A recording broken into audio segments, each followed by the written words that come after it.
राज्याच्या कर्जावर सरकारनं लक्ष द्यावं, एवढंच नाही तर कर्ज काढून दिवाळी करण्यासारखा सरकारचा कारभार असल्याची टीका उद्धव ठाकरे यांनी केली आहे। महत्त्वाची बातमी आपण बघतोय, सरकारवर वाढलेल्या कर्जामुळे आता उद्धव ठाकरे यांनी देखील महायुती सरकारवर टीकास्त्र डागले। कर्ज काढून दिवाळी करण्यासारखा सरकारचा कारभार असल्याची टीका उद्धव ठाकरे यांनी केली। राज्याच्या कर्जावर सरकारनं लक्ष द्यावे अशी मागणी देखील उद्धव ठाकरे यांनी केली।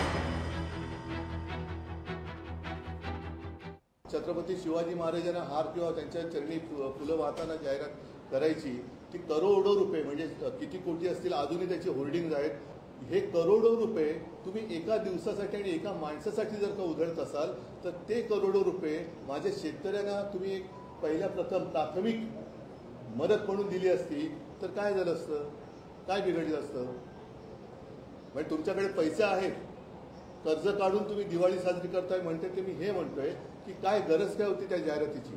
रस्ते म्हणजे विकास नाही आणि म्हणूनच माननीय विश्वगौरव देशगौरव पंतप्रधान महोदय फक्त रस्ते आगा कधीच विकास म्हणत नाही। देशाचा आर्थिक, सामाजिक, सांस्कृतिक, आध्यात्मिक, विज्ञान अशा सर्वंकष विषयामध्ये देशाची प्रगती झाली पाहिजे। माननीय मोदीजींनी सर्वंकष सर्वांगीण प्रगतीसाठी प्रयत्न केला, पण एक गोष्ट खरी आहे की रस्ते या सर्वंकष प्रगतीचा एक पिलर आहे। लोकशाही मराठी ऐका, पहा, जागरूक रहा।